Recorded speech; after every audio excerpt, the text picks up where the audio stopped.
Hi, this is Rashid Malik, and today my topic is uh, Africa continent. General knowledge का subject है और आज मेरा topic है अफ्रीका का कॉन्टिनेंट जो है।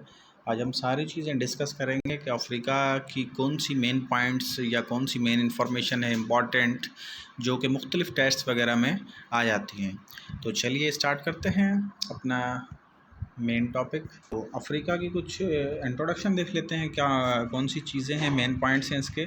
अफ्रीका जो है वो सेकंड लार्जेस्ट कॉन्टिनेंट है एशिया के बाद। सबसे बड़ा कॉन्टिनेंट जो दुनिया में है वो है एशिया है, और एशिया जो है वो बाय एरिया वाइज भी सबसे बड़ा है और बाय पॉपुलेशन वाइज भी है। लेकिन हम बात कर रहे हैं अफ्रीका की, तो अफ्रीका की इन्फॉर्मेशन आपने याद रखनी है कि सेकंड लार्जेस्ट कॉन्टिनेंट है और ये कवर कितना करता है, 1/5 ऑफ लैंड जो है, जो सरफेस ऑफ अर्थ है उसका 1/5 जो है ये ऑक्यूपाई करता है। दुनिया में जो है वो 3 हिस्से जो है पानी है और एक हिस्सा खुश्की है, और एक हिस्सा खुश्की में से भी 1/5 जो पार्ट है वो अफ्रीका जो है ऑक्यूपाई करता है। अच्छा, उसके बाद हम इसकी वाटर बॉडीज़ के बारे में पढ़ेंगे कि इसके लेफ़्ट राइट क्या है और लेफ़्ट राइट कौन सा पानी है या कौन से ओशंस या कौन से समंदर वगैरह लगते हैं, तो उनके बारे में डिस्कस कर लेते हैं। यहाँ पे लिखा है the continent is bounded on west by Atlantic ocean. तो नीचे हम मैप में पढ़ेंगे कि देखेंगे कि हम वेस्ट साइड पे जो है इसके अटलांटिक ओशियन, और ये तरफ जो है थोड़े से आपको याद होने चाहिए। अगर जिसको याद नहीं है तो मैं यहाँ पे थोड़ा सा बना देता हूँ। इसको ऊपर वाली साइड को नॉर्थ कहते हैं, यहाँ पे साउथ, और ये ईस्ट है और ये वेस्ट साइड है। तो वेस्ट साइड पे ये कह रहा है कि अटलांटिक ओशियन है किसके, अफ्रीका के। और इसके अलावा नॉर्थ साइड पर जो है वो मेडिटेरेनियन सी है। मेडिटेरेनियन सी ये बहुत मशहूर है और अहमियत का हामिल है, इसके जीके में सवाल बहुत आते हैं, ठीक है। और उसके साथ साथ जो है ईस्ट साइड पर क्या है, रेड सी है एंड इंडियन ओशियन है, जो कि इंडियन ओशियन जो है वो एशिया के साउथ साइड पे होता है, और इसमें एक सी भी निकलता है जो कि पाकिस्तान को लगता है, जिसका नाम है अरेबियन सी। लेकिन हम पर्टिकुलरली जो है अफ्रीका पढ़ रहे हैं, तो इंडियन ओशियन अफ्रीका के जो है वो ईस्ट साइड पे है, और साथ ही साथ दूसरा रेड सी भी है एक। तो ये ज़्यादा बातें जो है हमें नीचे मैप पे हम डिस्कस करेंगे। फ़िलहाल यहाँ पे सिर्फ इतना ही याद रखेंगे, ईस्ट साइड पे क्या है और वेस्ट साइड पे क्या है। और उसके बाद जो नेक्स्ट पॉइंट है ये है कि continent is cut almost equally in two by equator, so that most of Africa lies within the tropical region, bounded on north by Tropic of Cancer, on the south by Tropic of Capricorn। तो यहाँ पे कुछ चीज़ें और discuss कर लेते हैं हम। यहाँ पे कह रहे हैं कि ये जो एक दुनिया है ये ऐसे है, ठीक है, ओवल टाइप है, और स्पेशली जो अफ्रीका है वो यहाँ पे जो है ऑक्यूपाई कर, मतलब रीजन में जो है, इस रीजन में। और उसके बाद यहाँ पे एक लाइन गुजरती है जो कि पूरी ज़मीन को जो है बीच में से 2 हिस्सों में क्रॉस करके जाती है, तो इसको हम कहते हैं इक्वेटर, ठीक है। तो अब यहाँ पे ये वही कह रहा है कि अफ्रीका ऐसे रीजन में है कि ये जो लाइन है ये बीच में से ऑलमोस्ट जो है ना, बीच में से क्रॉस करके जाती है। तो इसके ऊपर एक मज़ीद एक लेक्चर होगा, क्लास होगा, कि इसमें लैटिट्यूड क्या होते हैं, लॉन्गिट्यूड्स क्या होते हैं, कैप्रिकॉर्न क्या होता है। उसके अलावा जो है यहाँ पे ट्रॉपिक ऑफ कैप्रिकॉर्न होता है और ट्रॉपिक ऑफ कैंसर है, ठीक है। तो मुख्तलिफ यहाँ पे टर्मिनोलॉजीज़ यूज़ हुई हैं, उनके ऊपर एक अलग से क्लास होगा। सिर्फ यहाँ पे आपने ये याद रखना है कि अफ्रीका जो है इस कॉन्टिनेंट के बीच में से एक लाइन गुजर के जाती है जिसको इक्वेटर कहते हैं। वो ऑलमोस्ट इसको जो है 2 पार्ट्स में डिवाइड करके गुजरती है। तो यही यहाँ पे जो है चीज़ें लिखी गई हैं, वही आपने थोड़ी सी नोट करनी है। तो मेन इन्फॉर्मेशन जो है इसकी यह है कि अफ्रीका का जो टोटल एरिया है ना वो है 30,365,700 स्क्वायर किलोमीटर, ठीक है। उसके अलावा अफ्रीका जो है ना वो 20.3% जो है ना टोटल अर्थ का जो है एरिया ऑक्यूपाई करता है, ठीक है। अच्छा, इन 2 पॉइंट्स में चेंजिंग होती रहती है क्योंकि आप लोगों को मालूम है कि सी या ओशियंस जहाँ पर होते हैं, तो सी जो है हर साल अपनी जगह से बढ़कर आगे बढ़कर आते हैं, ठीक है। तो ये जो एरियाज़ हैं ये चेंज होते रहते हैं, लेकिन लेटेस्ट जो बुक्स में लिखे हुए हैं वो मैंने आपके सामने लिखे हैं कि अफ्रीका जो है ना वो 20% ऑक्यूपाई करता है अर्थ का। यानी कि अगर हम उसमें बात करें तो ये 1/5 जो है, पार्ट में बात करें तो 1/5, एंड परसेंटेज में बात करें तो 20.3%। एंड नेक्स्ट पॉइंट है हमारा कि largest country of Africa, Africa का सबसे बड़ा कंट्री जो पॉपुलेशन वाइज है वो है नाइजेरिया, ठीक है। अच्छा, नाइजेरिया में एक तंजीम है बोको हराम, जो कि अलकायदा की दूसरी शाख मानी जाती है। जनरल नॉलेज में एक ऐसा भी सवाल आ गया था कि हमारे सामने कि बोको हराम जो है वो किस कंट्री की जो है तंजीम है, तो वो नाइजीरिया की। और नाइजीरिया की एक और ख़ासियत है कि ये अफ्रीका का सबसे बड़े में बड़ा पॉपुलेशन वाइज कंट्री है। अच्छा, इस पॉइंट पे आप दुनिया का भी सबसे बड़े में बड़ा कंट्री पॉपुलेशन वाइज याद रख सकते हैं, वो है चाइना। और चाइना कहाँ पर है? एशिया में। तो सबसे बड़ा दुनिया में चाइना है पॉपुलेशन वाइज, लेकिन हम स्पेसिफिक अफ्रीका की बात कर रहे हैं तो यहाँ पे नाइजीरिया। तो नेक्स्ट हम आते हैं पॉइंट की जानिब। तो largest country by country of Africa by area, Algeria. तो अल्जीरिया जो है बड़ा कंट्री है बाय एरिया वाइज। तो जिस भी कॉन्टिनेंट की बात कर रहे हो तो आप उसके बड़े countries population wise and area wise दोनों याद रखेंगे। तो मैंने पॉपुलेशन वाइज ऊपर बता दिया कि नाइजीरिया, एंड नेक्स्ट जो है एरिया वाइज वो है अल्जीरिया। अच्छा, दुनिया में सबसे बड़ा जो एरिया वाइज है वो है रशिया, ठीक है। और रशिया जो है वो एशिया में भी है और यूरोप में भी है। तो जो पार्ट इसका एशिया में है उसको यूरेशिया कहा जाता है, सॉरी सर्बिया कहा जाता है। और जो इसका पार्ट हिस्सा यानी कि यूरोप में है उसको यूरेशिया कहा जाता है। इसका ज़्यादा पार्ट जो है वो एशिया में है हमारी तरफ, और उसके अलावा इसका कुछ पार्ट जो है वो यूरोप में भी है। और उसके अलावा हम यहाँ पे अगला पॉइंट पढ़ेंगे कि हाईएस्ट पॉइंट जो है ना अफ्रीका की माउंट किलिमांजारो है, जो कि तंजानिया मुल्क में है। तो ये दोनों पॉइंट्स आपने याद रखने हैं। और इसके अलावा आप यहाँ पे इस जगह पे आप दुनिया की हाईएस्ट पॉइंट के बारे में भी जो है ना थोड़ा सा नोट कर सकते हैं। वैसे मेरा आज का टॉपिक अफ्रीका है, लेकिन साथ साथ मैं दूसरी चीज़ें भी आपको बताता जा रहा हूँ। तो दुनिया का सबसे बड़ा हाईएस्ट पॉइंट जो है ना वो माउंट एवरेस्ट है, ठीक है। और माउंट एवरेस्ट नेपाल में वाक़ है। और माउंट एवरेस्ट की जो हाइट है वो है 8848 मीटर्स। तो ये मोस्ट इम्पॉर्टेंट क्वेश्चंस हैं जो कि किसी भी एग्ज़ाम में आते रहते हैं। और इसके अलावा हम अपने नेक्स्ट जो है आते हैं, और यहाँ पे लिखा है the lowest point of Africa जो है ना वो लेक असाल है, और जो कि डिजिबोटी में है। अच्छा, लेक असाल की एक जो है ना प्रॉपर्टी है, इसे हम कहते हैं कि साल्टिएस्ट लेक ऑफ द वर्ल्ड है, ठीक है। अच्छा, यहाँ पे कुछ 2-3 पॉइंट्स मैंने आपको क्लियर करनी है। अगर हमारे पास सवाल आता है कि साल्ट लेक बड़ी में बड़ी कौन सी है, तो फिर हमने यहाँ पे टिक करना होता है ऑप्शन में कैस्पियन सी। यानी कैस्पियन सी सबसे बड़ी पॉइंट मतलब सबसे बड़ी साल्ट लेक है, जो कि लोएस्ट पॉइंट है यूरोप की। लेकिन अगर हमारे पास सवाल आता है कि साल्टिएस्ट लेक ऑफ द वर्ल्ड कौन सी है, यानी कि नमकीन तरीन सबसे बड़ी जो है ना लेक कौन सी है, तो वो है लेक असाल, जो कि डिजिबोटी में है। और ये कहाँ पर वाक़ है? अफ्रीका में। तो हम स्पेसिफिकली अफ्रीका को डिस्कस कर रहे हैं, तो मैं बार बार अफ्रीका की चीज़ें बताते बताते आपको कुछ दूसरी चीज़ें भी बताता रहता हूँ, ताकि जो है ना सवाल आपको एक दूसरे से डिफरेंस आपको मालूम हो। तो कैस्पियन सी जो है वो साल्ट लेक सबसे बड़ी है, और साल्टिएस्ट लेक की बात हो तो लेक असाल है। अच्छा, यहाँ पे एक और तीसरा क्वेश्चन आता है कि फ्रेश वाटर लेक जो है सबसे बड़ी में बड़ी दुनिया की कौन सी है, तो वो है लेक सुपीरियर, ठीक है, जो कि यूएस एंड कनाडा में है, लेक सुपीरियर, ठीक है। तो ये 3 किस्म की लेक्स हैं और तीनों मैंने आपको जो है अच्छे से एक्सप्लेन की हैं।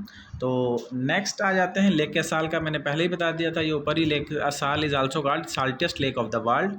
And next point, the longest river of the world is Nile river. भाई, नील रिवर की बहुत बड़ी हिस्ट्री है, तो इसकी आपने A to Z सारी चीज़ें याद रख लेनी है, क्योंकि ये मोस्ट इंपॉर्टेंट है। इसके जो है ना नील के सवाल काफ़ी आते रहते हैं।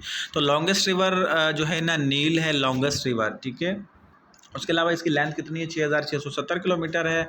इसका सोर्स जो है ना नील रिवर का क्या है? Lake Victoria. अब लेक विक्टोरिया किन कंट्रीज़ में है या किन मुल्कों में है, वो भी आपने याद रखना है।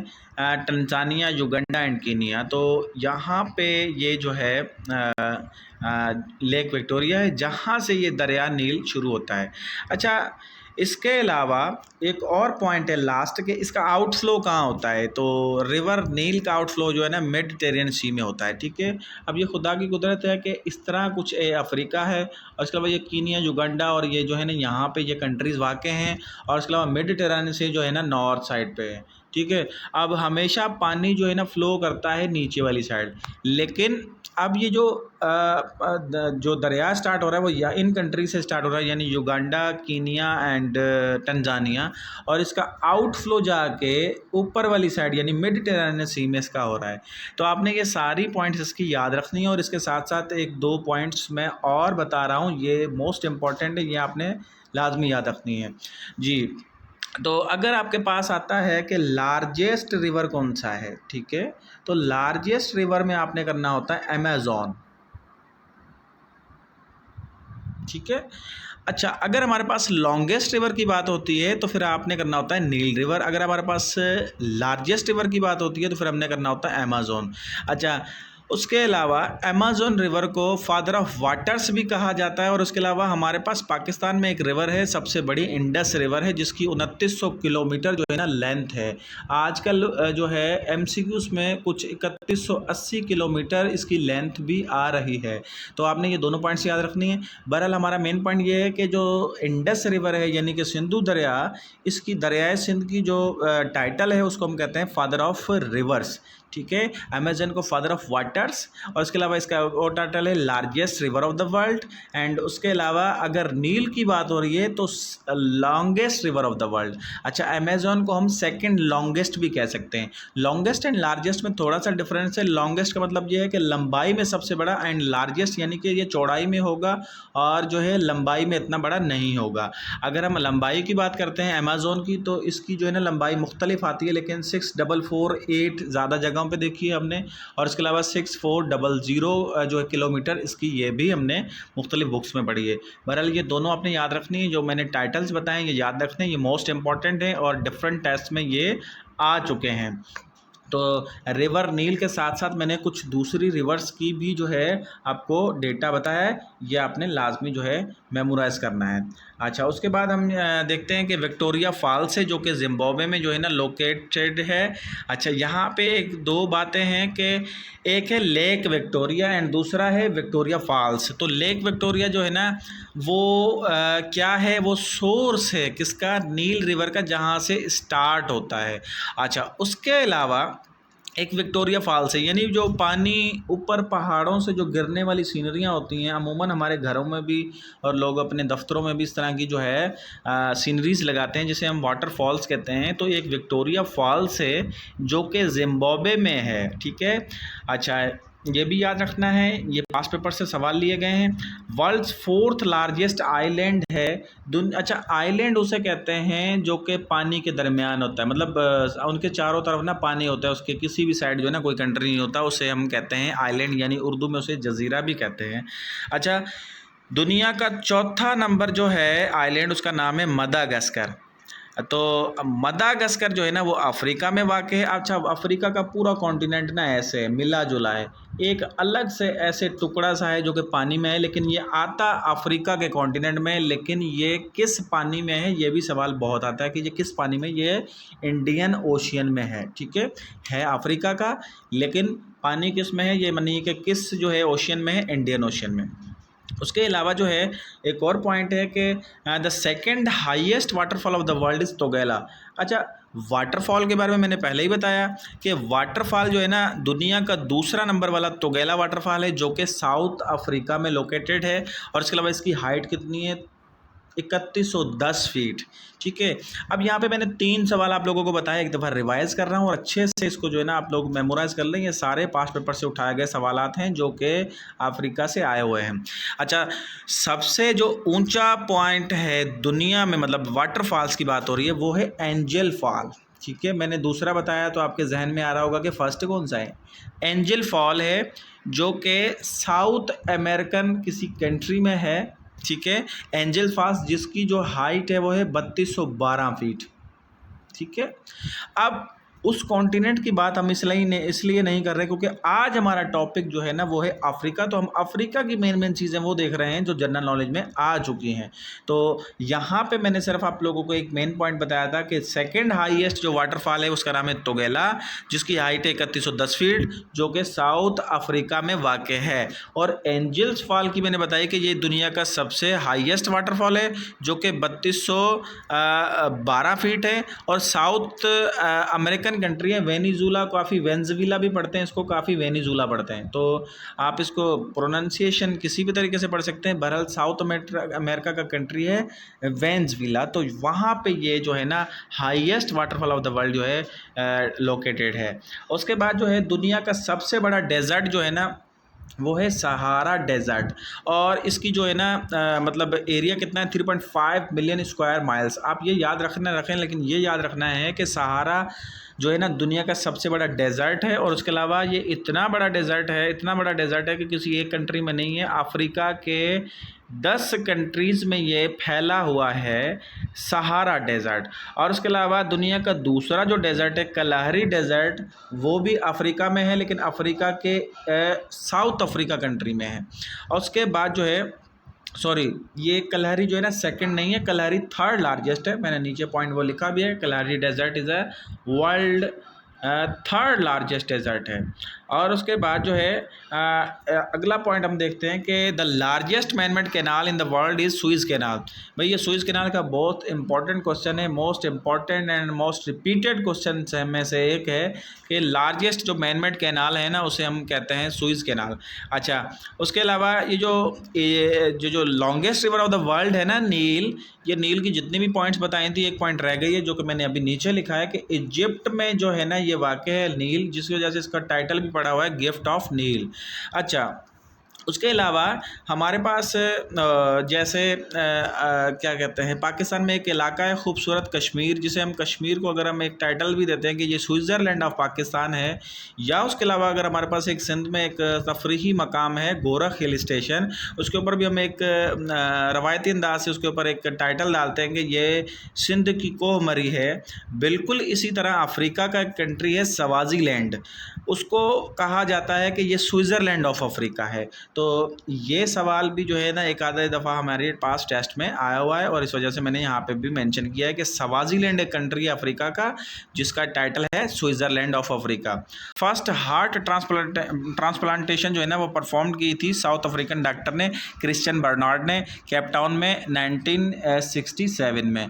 तो ये भी अफ्रीकन ही है, और इसके अलावा ये भी जनरल नॉलेज में सवाल आया हुआ है, तो इस वजह से मैंने यहाँ पे इसको मेंशन किया है। The country only surrounded by one country is लिसोथो। अब दुनिया में गालिबन 44 के करीब ऐसे कंट्रीज़ हैं जो कि लैंड लॉक्ड कंट्रीज़ हैं। अब लैंड लॉक कंट्रीज़ उसे कहा जाता है जिनके चारों तरफ जो है पानी ना हो, पानी से मुराद के बड़ा समंदर ओशियंस वगैरह या सी वगैरह उसको ना लगते हो, तो उसको लैंड लॉक्ड कंट्री कहा जाता है। अब उनमें से भी 2 से 3 कंट्री ऐसे हैं कि जिनके चारों तरफ एक ही कंट्री है, यानी बीच के अंदर वो मुल्क आते हैं, उनको दूसरी ज़ुबान में कहा जाता है कि सिंगल लैंड लॉक्ड कंट्रीज़ हैं। ठीक है, उनमें से एक कंट्री लिसोथो है जो कि अफ्रीका में वाक़ है, और उसके चारों तरफ एक ही कंट्री है जिसका नाम है साउथ अफ्रीका।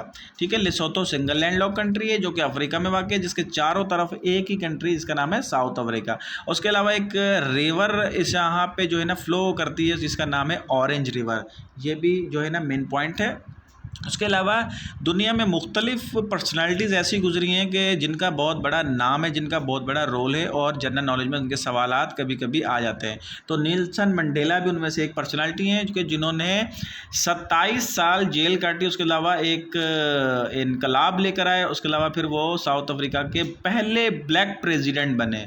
तो उनके बारे में थोड़ा सा यहाँ पर डिस्कस कर लेते हैं, ज़्यादा नहीं, सिर्फ थोड़ी सी चीज़ें याद रखनी है कि नेल्सन मंडेला जो है वो साउथ अफ्रीका का पहला ब्लैक प्रेसिडेंट और रिवोल्यूशनरी पॉलिटिकल लीडर रहे हैं, फिलैंथ्रोपिस्ट भी हैं, और इसके अलावा उन्होंने प्रेसिडेंटशिप भी संभाली है अफ्रीका की, कब से कब तक, 1994 से लेकर 1999 तक। और इसके अलावा यहाँ पे मैंने ये पहले ही पॉइंट बताया था कि first black head of state भी रहे हैं। उसके बाद जो है हमने एक और पॉइंट यहाँ पे मैंने लिखा है कि the equator passes through African countries of Gabon, Congo, democratic public of Congo and Uganda, Kenya and Somalia. अब मैंने वो पहले ही बताई थी पॉइंट के ये ऐसे दुनिया है और उसके यहाँ से एक जो है ना लाइन गुजर के जा रही है जिसको हम कहते हैं इक्वेटर। अब ये जो लाइन है अफ्रीका के किन किन मुल्कों के बीच में से गुजर के जा रही है, ये मैंने वो वाले नाम यहाँ पे लिखे हैं। ये भी मुख्तलिफ टेस्ट में रिपीटेड क्वेश्चंस हैं।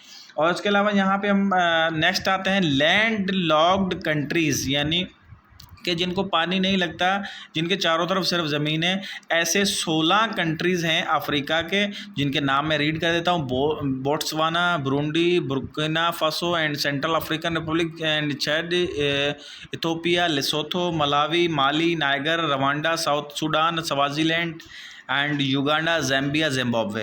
अब ये 16 कंट्रीज़ हैं। आप इनमें से मेन याद कर सकते हैं, हो सकता है तो आप सारे भी याद कर लें, लेकिन यहाँ पे आपने ये याद रखना है कि यहाँ पे 16 कंट्रीज़ लैंडलॉक्ड कंट्रीज़ हैं अफ्रीका में।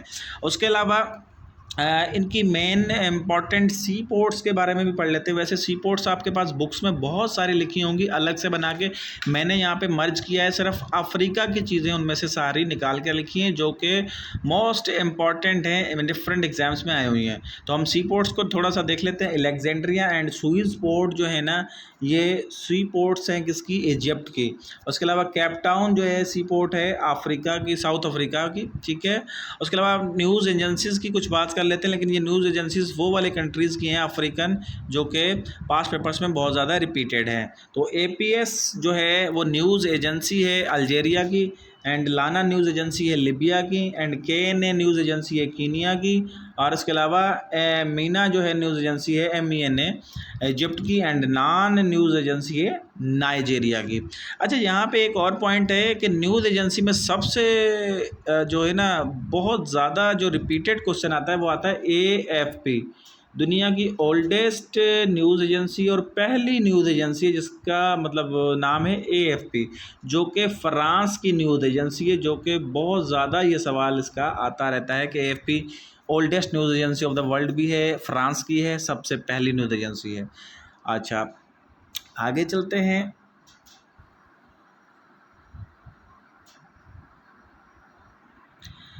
SPA जो है ना वो न्यूज़ एजेंसी है साउथ अफ्रीका की। उसके अलावा TAP न्यूज़ एजेंसी है तयूनस की। उसके अलावा ज़ियाना न्यूज़ एजेंसी है जिम्बाब्वे की। तो न्यूज़ एजेंसीज कुछ मैंने डिस्कस की जो अफ्रीका की मोस्ट इंपॉर्टेंट है। उसके अलावा फिर आ जाते हैं हम चेंज नेम्स में। अच्छा, नेम दुनिया के ना कंट्रीज़ ऐसे हैं जिनके नेम्स चेंज हुए हैं, जैसे कि हमारे पास पाकिस्तान में ईस्ट पाकिस्तान होता था जो कि 16 दिसंबर 1971 में जो है वो हमसे अलग होकर बांग्लादेश बन गया। तो इसी तरह अफ्रीका के कुछ कंट्रीज़ हैं जिनके नाम चेंज हो चुके हैं और उनके नाम जो हैं वो हम यहाँ पे डिस्कस करेंगे। तो यहाँ पे एबेसिनिया है जिसका जो है इथोपिया है। उसके अलावा ट्राइपोली ओल्ड नेम है, अभी का नेम इसका है लिबिया। और उसके अलावा मदागास्कर जिसका नाम है एंतनारिवो। उसके अलावा रोडिसिया जिसका नाम जो है अभी जिम्बाब्वे है। और उसके अलावा फोर्ट लेमन जिसका नाम है चैड। उसके अलावा यहाँ पे यह इथोपिया एक बड़ी अहमियत का हामिल है और ये इस्लामियत में भी बड़ी जो है ना इसकी अहमियत है इस मुल्क की, क्योंकि जब आप सल्लल्लाहु अलैहि वसल्लम को मक्के वालों ने बहुत ज़्यादा तंग किया था तो 615 AD में आप सल्लल्लाहु अलैहि वसल्लम ने 18 लोगों के साथ इस मुल्क की तरफ एक हिजरत की जिसे हम कहते हैं हबशा, हिजरत हबशा 1। उसके अलावा फिर 616 AD में आप सल्लल्लाहु अलैहि वसल्लम ने तकरीबन 101 लोगों के साथ दोबारा जो है इस ही मुल्क में हजरत हबशा 2 जो है वो की थी। अब जो इसका नाम है वो है इथोपिया, अभी का नाम। और उसके अलावा एक यहाँ पे ट्रिपोली जो लिखा गया है और ट्रिपोली का न्यू नेम है लिबिया। यहाँ की भी एक मशहूर मेन पर्सनालिटी होती थी जिनको अभी USA ने जो है कत्ल किया है, उसका नाम है मोअम्मर कज़ाफ़ी और इसके नाम का एक कज़ाफ़ी स्टेडियम भी है लाहौर में। और ये वो बंदा है मोअम्मर कज़ाफ़ी जिन्होंने पाकिस्तान को माली मदद की थी न्यूक्लियर पावर बनने में। और ये जुल्फ़िकार अली भुट्टो का बहुत अच्छा फ्रेंड होते थे, और उसके अलावा एक और सऊदी अरेबिया के होते थे किंग फैसल। तो इन सब को एक एक को करके चुन के जो है अमेरिका ने सबको ख़त्म करवा दिया। बहरहाल ये एक अलग सी चीज़ें हैं, मैंने आपको यहाँ पे आपको डिस्कस की हैं। उसके अलावा यहाँ पे हम एक और जो है हेडिंग्स लिखी हुई हैं, हॉर्न्स ऑफ अफ्रीका। अब यहाँ पे हॉर्न्स कहते हैं सींग को, यानी सींग का मतलब ये है कि ये वो वाले कंट्रीज़ हैं जो कि काफ़ी मशहूर हैं फ़ाइटिंग में, या उसके अलावा क्राइम में, या उसके अलावा दहशतगर्दी समझ लें, या तशद्दुद पसंदी समझ लें। ये 4 मुल्क ऐसे हैं जिनको कहा जाता है कि ये हॉर्न्स ऑफ अफ्रीका हैं, जिनमें से नंबर 1 है सोमालिया, उसके अलावा इरिट्रिया, उसके अलावा इथियोपिया, उसके अलावा डिजिबूटी। तो ये वो वाले कंट्रीज़ हैं जिनका टाइटल है हॉर्न्स ऑफ अफ्रीका। अच्छा, इनके बहरी कज़ाक बहुत मशहूर हैं, यानी कि पूरे के पूरे जहाज़ ये लूट लेते हैं, और पूरे के पूरे जहाज़ जो है ना ये यरगमाल बना लेते हैं। तो ये आप दुनिया में न्यूज़ में भी सुनते होंगे कि फ़लान जगह पे ये जहाज़ गया और पूरे का पूरा जो है बहरी जहाज़ यरगमाल बना ले गया। तो इनके बहरी कज़ाक बहुत मशहूर है, और इन कंट्रीज़ में काफ़ी तशद्दुद पसंदी भी होती है, और ये कंट्रीज़ आपस में भी एक दूसरे के साथ काफ़ी लड़ाई करते रहते हैं। तो आखिर में हम जो है ना मैप के तरफ थोड़ा सा देख लेते हैं। जो मैप में पहले आप लोगों को बता रहा था कि वाटर बॉडीज़ आपने याद करनी होती है सबसे पहले, तो गूगल मैप से जो है ना ये चीज़ें आपने देखनी होती है। मैंने यहाँ पे मैप ही निकाल लिया है, और आप देख सकते हैं कि ये पूरा अफ्रीका है, ठीक है। और ये अफ्रीका के साथ एक जो है ना ये देखें, ये अलग से एक आइलैंड है जिसका नाम है मदागास्कर, जो कि इंडियन ओशन में। अब मैंने आप लोगों को बताया था कि वेस्ट साइड पे अटलांटिक ओशियन है, देखें यहाँ पे लिखा हुआ है साउथ अटलांटिक ओशियन, ठीक है। साथ ही ये जो है ना इंडियन ओशियंस हैं, ठीक है। और इसके नॉर्थ साइड पे यहाँ पे जो है ना मेडिटेरियन सी है। और ये जो बीच में कंट्रीज़ आ रहे हैं जिनको कोई कंट्री ही नहीं लग रहा, ये लैंडलॉक्ड कंट्रीज़ हैं, ठीक है। इनके नाम मैंने पहले ही बताए थे। और इसके अलावा इनके बीच में से एक लाइन गुजर के जा रही है जिसको इक्वेटर कहते हैं। अब ये जिन कंट्रीज़ के बीच में से गुजर के जाती है उनके नेम्स भी मैंने पीछे जो है वो डिस्कस किए थे। आप यहाँ से मैप से भी चीज़ें काफ़ी देख के कवर कर सकते हैं। और उसके अलावा आप देख सकते हैं कि जो 10 कंट्रीज़ में जो सहारा डेजर्ट है वो आपके नॉर्थर्न कंट्रीज़ हैं 10, इस तरह मना ये पूरे 10 कंट्रीज़ में फैला हुआ है। सहारा दुनिया का सबसे बड़ा डेजर्ट है। कैपिटल एंड करेंसीज़ में से बहुत सवाल आते हैं दुनिया में, जब भी जीके की सवाल जब आ रहे होते हैं तो कैपिटल एंड करेंसी का एक आधा सवाल लाजमी आ जाता है। तो दुनिया में जो है ना तकरीबन 200 के करीब मुल्क हैं, और 200 के करीब अगर आप कैपिटल एंड करेंसीज़ याद करेंगे तो ये 400 हो जाएंगे। और 400 याद करना काफ़ी मुश्किल है, नामुमकिन नहीं है, लेकिन मुश्किल ज़रूर है। तो बहरहाल आपको मैं यहाँ पे सारे चार्ट, मतलब मैंने चार्ट पूरा लिखा है जो कि अफ्रीकन कंट्रीज़ हैं, लेकिन इनमें से मैं आप लोगों को रिकमेंड करूँगा कि जो हमारी नज़र में गुजरे हैं 5 पेपर्स में को मद्देनज़र रखते हुए कि अफ्रीका के वो कौन से कंट्रीज़ हैं जिनकी सबसे ज़्यादा कैपिटल एंड करेंसीज जो है ना रिपीटेड हुई हैं। वैसे तो मैंने सारे लिखे हैं, मैं यहाँ पे टिक करता जाऊँगा। आपने उसके कैपिटल एंड करेंसीज लाजमी याद रखने, क्योंकि वो बहुत ज़्यादा इंपॉर्टेंट है। तो एक और यहाँ पे मैं पॉइंट बता दूं कि एशिया सबसे बड़ा कॉन्टिनेंट है पॉपुलेशन वाइज, लेकिन अगर आपसे पूछा जाए कि नंबर ऑफ़ कंट्रीज़ के हवाले से सबसे बड़ा कंट्रीज़ दुनिया का कौन सा बड़ा है, तो फिर उसमें अफ्रीका आपने करना होता है, क्योंकि अफ्रीका जो है ना सेकंड लार्जेस्ट कॉन्टिनेंट है पॉपुलेशन वाइज। लेकिन अगर कंट्रीज़ की बात करें, कंट्रीज़ की तादाद सबसे ज़्यादा इसमें है, और गालिबन जो है ये 54 कंट्रीज़ पर मुश्तमिल है, जबकि एशिया जो है वो गालिबन 48 कंट्रीज़ पर मुश्तमिल है। लेकिन पॉपुलेशन फिर भी एशिया की ज़्यादा है, इसकी कम है। तो यहाँ पे 2 सवाल मुख्तलिफ हैं। अगर आपसे पूछा जाए कि कौन सा कॉन्टिनेंट नंबर ऑफ़ कंट्रीज़ की वजह से ज़्यादा जिस कॉन्टिनेंट में है, तो वो है अफ्रीका। अगर आपसे पूछा है कि पॉपुलेशन वाइज सबसे बड़ा कंट्रीज़ कौन सा है, तो फिर आपने जो है एशिया को टिक करना होता है। तो बहरहाल अब हम आते हैं कैपिटल एंड करेंसीज़ पे। तो यहाँ पे आपने अल्जीरिया को लाजमी याद रखना है। अल्जीरिया इसका जो है कैपिटल एंड कंट्री जो उसकी करेंसी दीनार है। और इसके अलावा इस जो है इस चार्ट के अंदर सिर्फ आपने अल्जीरिया याद रखना है। और इसके अलावा नेक्स्ट पर चलते हैं।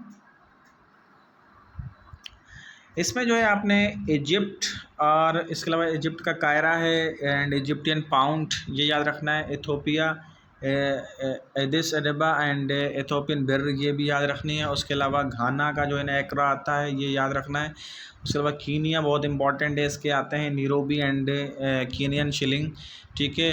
लिबिया का ट्रिपोली एंड दिनार, ठीक है, ये बहुत आता है। और इसके साथ साथ जो है अब नेक्स्ट जो है उस पर आते हैं। अच्छा, इसके अंदर जो है मॉरिशियस काम का है, इसके कैपिटल एंड करेंसी याद रखें। मोरक्को बहुत काम का है। रब्बत इसका कैपिटल है। दिरहम जो है इसकी करेंसी है। रब्बत बहुत अहमियत का हामिल है क्योंकि OIC यहाँ पे बनी थी। OIC यानी कि इस्लामिक जो है ना एक ऑर्गेनाइजेशन है जो कि 57 मुल्कों पर जो है ना मुश्तमिल है, जिसका कैपिटल जिद्दा में है, लेकिन वो बनी कहाँ पे थी? मोरक्को, रब्बत में, ठीक है। तो अहमियत का हामिल है, इसको याद रखना है आपने। नमीबिया की कैपिटल एंड करेंसी याद रखनी है आपने। नाइजीरिया की याद रखनी है। और उसके अलावा आप लोगों ने यहाँ पे एक और कंट्री है सीचेल्स करके है, इसका प्रोनाउंसिएशन आप चेक कर सकते हैं, ठीक है। इसकी जो है कैपिटल एंड करेंसीज आप लोगों ने याद रखनी है। अच्छा, यहाँ पे फर्स्ट पे सोमालिया लिखा हुआ है। सोमालिया मोगाडिशु एंड सोमाली शिलिंग, ये भी आप लोगों ने याद रखना है। इसकी जो है ना सोमालिया की भी कैपिटल एंड करेंसी आती है। साउथ अफ्रीका के जो है ना 2 कैपिटल्स हैं, एक प्रिटोरिया एंड दूसरा केप टाउन है, ठीक है। तो यहाँ पे दोनों का नाम भी लिखा हुआ है कि वो कैसे एडमिनिस्ट्रेटिव एंड एग्जीक्यूटिव और लेजिस्लेटिव के हिसाब से केप टाउन है। और केप टाउन की जो है ना करेंसी भी इसकी साउथ अफ्रीका की याद रखनी है। And south Sudan and Sudan, इनकी भी दोनों की याद रखनी है। उसके अलावा आप लोगों ने जिम्बाब्वे लास्ट है एंड इसकी भी आपने कैपिटल करेंसी याद रखनी है। तो तकरीबन मैंने आप लोगों को 15 से 20 कंट्रीज टिक करवाएं जो कि मोस्ट रिपीटेड हैं, जिनके कैपिटल करेंसीज पास्ट पेपर्स में आ चुके हैं। तो मैं उम्मीद करता हूं कि आप लोगों को ये जो है क्लास काफ़ी फ़ायदेमंद होगा। आज का मेरा क्लास कंप्लीट हुआ। थैंक यू, अल्लाह हाफिज़।